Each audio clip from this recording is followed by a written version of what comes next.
Good afternoon. Awesome to be here. I was driving down here last night with our players, and I always kind of try to have a moment with them, try to prepare them, give them some questions, and in retrospect, I share with them, right? So I first came to this event as a player in the early 90s. My head coach was Hayden Fry.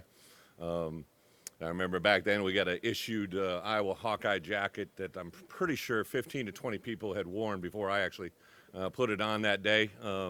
And wore a tie and got all dappered up. And earlier this summer, when we knew that we were going to take our players, we take them to a clothing store, give them an opportunity to purchase a suit for them, right? That's the world we're in now. And I found out afterwards, they're like, through our people that were working with him, Pat Pearson said, "Hey, Coach, the guys kind of don't want to wear ties." And I'm kind of a purist and an old traditionalist, and I'm like, oh, man, they got to wear a tie, don't they? So I asked my staff, and they unanimously told me I was in the wrong, that I should let them be independent and go without ties. So I'm walking in this morning behind them, all of them, all four of them, good-looking, strapped up, well-trained athletes, and I'm looking, and they don't have ties on, and they're all wearing tennis shoes, right? And I think about the world we're in, right? And I think about Hayden Fry would literally probably slap me in the back of the head if I showed up with a pair of tennis shoes and no tie. But I think that's the part of college football that's awesome, right? There's never been a time or a place where I think college football could be more exciting. To see the world evolve. I'm very unique in this position to come to the Big Ten Conference now the second time as a head coach. Played in this conference as a player. I was an assistant coach in this conference, and actually in the West Division. Became a coordinator in the Big Ten at the University of Wisconsin. Became a head coach there. Left a little bit of time and spent some time in the SEC and the NFL, and came back and couldn't be more excited about the opportunity and the challenges that are in front of us. So I'd like to thank the commission, the Big Ten staff for everything that they do to make today possible.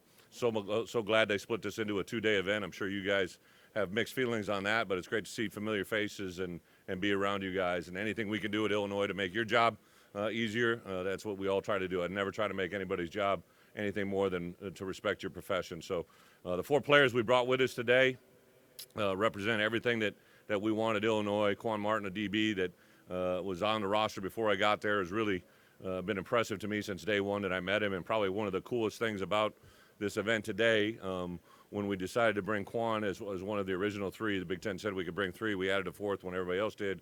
But one of the original three was Quan, and I reached out to tell him to come see me in my office, and he's like, "Coach, my dad's in town. Do you care if I bring him by to meet you?" Because one of the things that is a little bit of a disadvantage when you inherit a roster is you never get to recruit these young men. And so the first time I was able to meet his dad, I was able to sit him down and tell him that he's coming to this event to represent the University of Illinois, and to see the joy and the pride in his dad's eyes, I think was pretty cool.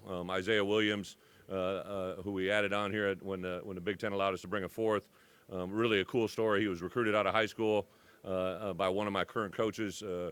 Corey Patterson was his high school coach and was involved with him growing up. Isaiah was a guy that I think a lot of people recruited as a wide receiver, but he wanted to play quarterback. That's what he's playing when I got there. Now he's transitioned to wide receiver. So his journey for us to be together is really awesome. I think the best thing is the best is yet to come for Isaiah. And then our last two guys, Sydney and Chase Brown, very unique opportunity to have twins. When we decided who was going to come, I literally said, "Hey, let's do some research, some recon." I've been coming to a lot of these. I've been watching for a long time. I've never seen two brothers, let alone a set of twins, represent a program, and I don't think that's been done in college football that we could find. So those two guys, not only are they two of our better players, they're just great representatives. They're from Canada, went to high school in Florida. Actually, Chase transitioned, and before the portal world existed, transferred from Western Michigan, and I'm glad he has, because those two guys just represent everything we can. And also a thank you to Josh Whitman. Josh is here with some of our admin to be the head coach of a Big Ten school that he actually coached, or I'm sorry, he actually played at, two-time academic All-American, a very decorated player, to go play in the NFL, got in the world of being a lawyer, and then to come back full circle as administrator. For me, been very blessed to be around a lot of great ADs, but to be partnered right now with Josh at the position we're in at the University of Illinois and the time that we're in is truly very special. And to have his support on a daily basis, a lot of things that he does never get noticed. And on the big scale, I know how much it means as a college football coach. So a couple things just to hit on. We actually start this week. There's only one other time in my career where we actually started in the month of July, so we start Saturday because we play week 0 against Wyoming, and then have a Friday night turnaround at Indiana, and then have a rematch game against Virginia before we have a bye week. So we kick it off in a big way. Very excited about my team. Probably one of the things that I'm really just thankful for is I probably know our roster now better than I ever have. Been there over a year and a half. Have added a lot of players, but also developed a lot of players into the way we think, how we do things, and are able to get them. I think just knowing our roster, not that I didn't like our roster a year ago, it's just you're just more comfortable. You know their strengths, you know their weaknesses, you know how they handle moments. We've had experiences now through a 5-7 football team a year ago, to all those players coming back to the new players we've added. So very excited about that. With that, I'll open it up for some questions. Coach, we'll start to our left. Colin Wilson with the Action Network. Brett. Yes. Over here. Gotcha. This year you returned 25% of your offensive linemen snap-wise from last year. You made comments last year that your too deep wasn't significantly contributing. How do you feel about your offensive line this season? Yeah, everything's in perspective, right? And it's a PFF stat you probably pulled there. So one thing I think that is probably for me as a head coach, I kind of noticed all the things that happen before they're going to happen, right? And last year when I made those comments, I just was expressing, where we were currently on our roster, but more importantly, where we needed to go, right, in recruiting and possibly in the portal world. So the players that we have coming back from last year's roster, start without Palcho, he looks incredible. He's kind of redefined his weight. We've had an entire year to work with him. I think if he continues to be what we think he's going to be, he'll leave college football this year as the most career starts in the history of the game. So he's played a lot of really good football, both at guard and tackle. Tremendous leader. His leadership has been unwavering since we got together in January again. And then another guy, Alex Pilstrom, who played both tackle, guard, and now playing center for us. Those two guys have kind of been our mainstay and our anchors. We've added Isaiah Adams and Zy Chrysler, two players that came through junior college, but they were full qualifiers out of high school, so kind of non-traditional JUCO guys. Jordan Slaughter and Julian Pearl both played a lot of, Julian was injured in fall camp, Jordan was injured in fall camp. Julian Pearl really had a pretty good year, played both tackle and guard for us as well. So those three guys, in addition to the new faces you're going to see, have got me very excited about our offensive line play. Coach, to our right. Yep. Jim Coyle, Indiana Sports Beat Radio. Coach, you mentioned have week 0 game with Wyoming, but in the follow-up with Indiana, conference play starting early, but even earlier for Indiana. From a coaching perspective, talk about having that week 0 game to prepare, and then Indiana not having a game to prepare from your perspective as a coach. Yeah, I think, through 14 years as a head coach, I definitely would say a coaching cliche that is true, like you guys call it coach speak, right? You see a huge amount of improvement in players that have never played the game from week 1 to week 2.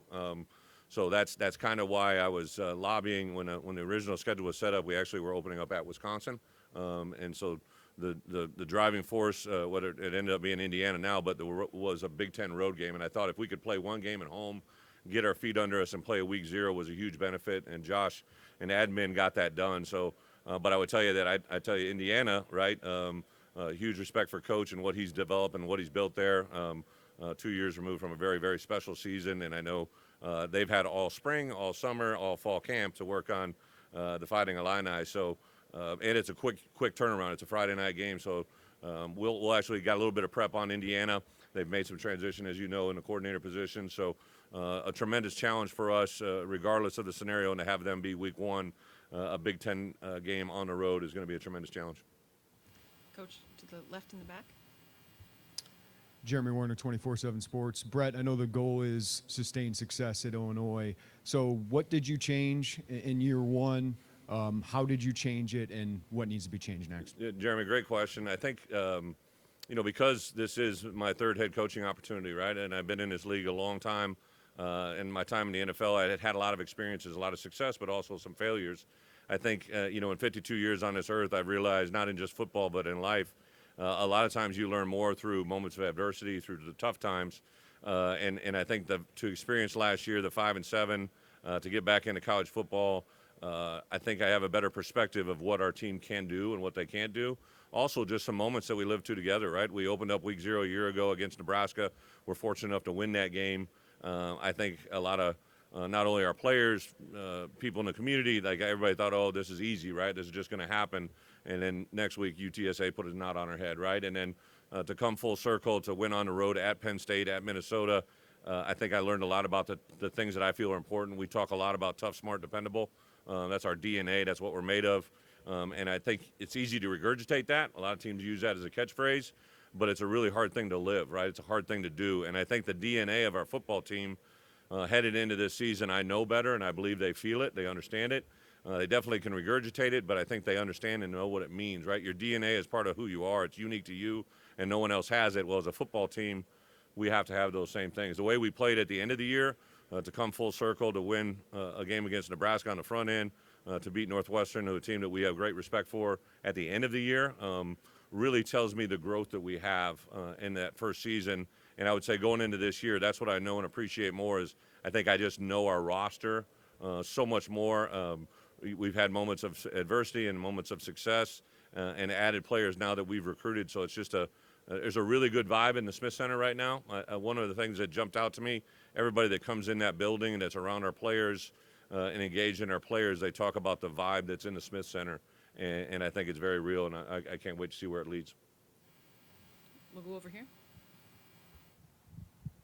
Hi, Coach. Haley Jordan, Sports Illustrated, Indiana. Following up on the Indiana question, you haven't played the Hoosiers since 2017, and now they will be your first conference game of the season. It's no secret that Indiana had a pretty rough conference schedule last season, but like many teams before the season, have done a lot of reconstruction. What have you seen Indiana prep for in the offseason and last season to get ready for September 2nd? Haley, Coach has done a nice job of keeping that under wraps. I think one of the things that I've tried to do and learn in this profession, these early games are usually the most difficult because of the unknown. And Coach made a lot of, there was some transition on his staff, which obviously brings along new schemes. I think that when you watch this football team and go back to watch when he was a defensive coordinator, like there's a little bit of a return to that. And so we're really have a tremendous challenge in front of us to do what he's done. I think in particular, Indiana, and I know Jeff just walked off stage. When we went to Purdue last year, the culture and the environment of those two teams is quite a bit different from when I was in the league last, and of great respect. I think that's the thing about the Big Ten West right now.